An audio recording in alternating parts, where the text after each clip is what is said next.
Welcome back, ladies and gentlemen, to Skyrim's Special Edition. My name's Camel, and this video is going to be a guide for the unique shield in Skyrim known as Spellbreaker, a classic in the Elder Scrolls. Okay, so before getting the quest to get the shield, there are a few prerequisites. So firstly, we will need to come to the Shrine to Prerequisites, which can be found here on the map. This is located within the Reach and can be found to the northeast of the city of Markarth. Now, to come to the shrine and get the quest, you will need to be level 12.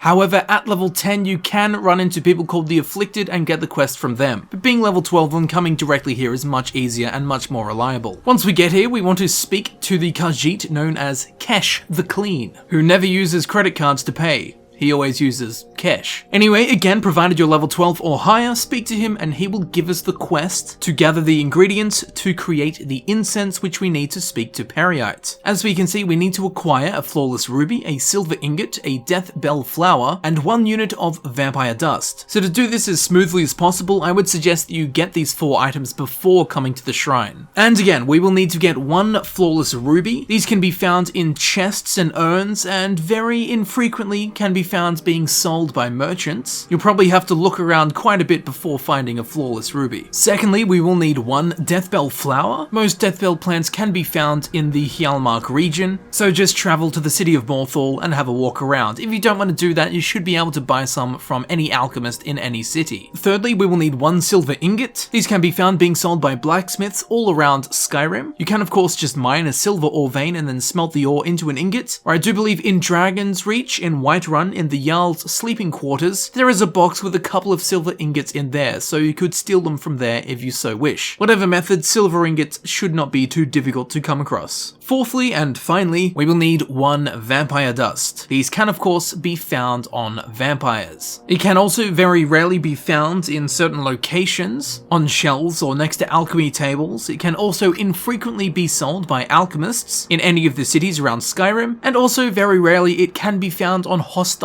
mages. So along the flawless ruby, the vampire dust might be the most difficult item to acquire for this ritual. Anyway, once you acquire all 4, come back to Kesh the Clean, tell him you have the items, he'll begin the ritual, then we'll breathe in that lovely incense and speak to Prerequisites. Of course, we want to accept his mission. Once doing that, we'll need to come to the dwarven ruin of Bethardamas, which is within walking distance of the shrine. It's also populated by these creeps endorsed by Nickelodeon, known as Afflicted. As we can see on the map, Bethardamas is found just to the northwest of the Shrine to Prerequisites. Its name also sounds like a sound that should be played after I make a joke. Bethardamas.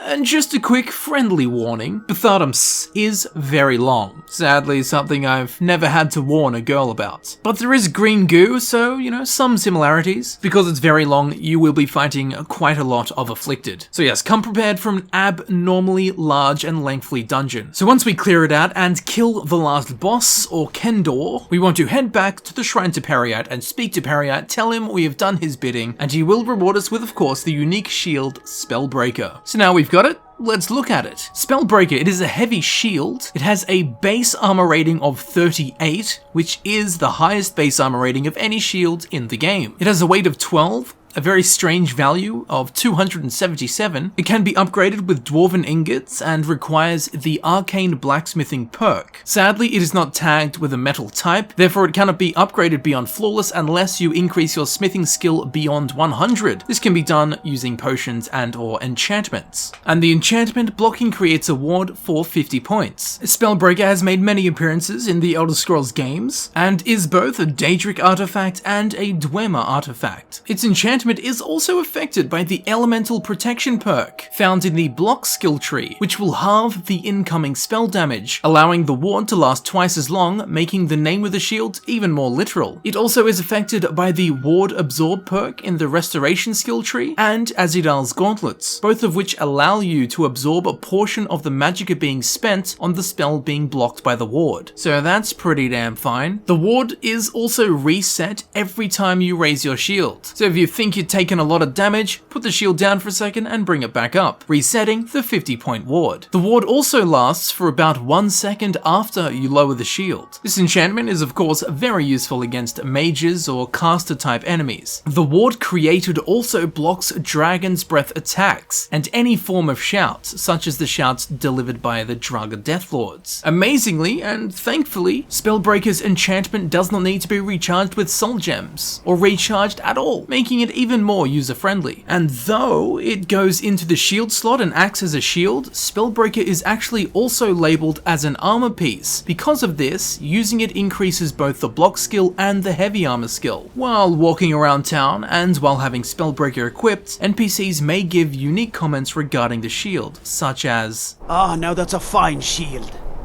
And not mere dwarven, is it? Your shield. Dwarf make, is it not? But yet it seems so much more." So it turns out Spellbreaker actually does more blocking than the block button on Twitter. It's so powerful it even blocks more spelling than my dyslexia. So the dwarves got it right, with the ability to block spells, shouts, and magical effects, while at the same time blocking physical attacks, combined with the fact that the Spellbreaker has the highest armor rating of any shield in the game. It makes it one hell of an obvious choice when it comes to choosing a shield. After using it, you'll soon realize that there's enough blocks to build a damned Lego set. The one thing it can't block is puns. And there you have it, ladies and gentlemen. I've been Camel, and this has been my guide for the unique shield in Skyrim known as Spellbreaker. I do hope this video helped you out in some way in regards to Spellbreaker, if not how to get it. I hope you learned some new hidden details about the shield. And if you would like to check out some other Skyrim Special Edition videos, please feel free to click on the playlist button on screen. This of course will take you directly to my Skyrim Special Editions playlist, where you can select the videos that you wish to watch freely. Singular links can also be found in the description, if going down below is your thing. If you wish this shield was called the Punbreaker, please feel free to follow me on Twitter. The link can be found in the description as well, or of course you could search Camelworks on Twitter. With all that said, I would like to thank you very much for watching. It's been an absolute pleasure having you here with me as I do more blocking than Minecraft. And I'll see you very shortly in the next video.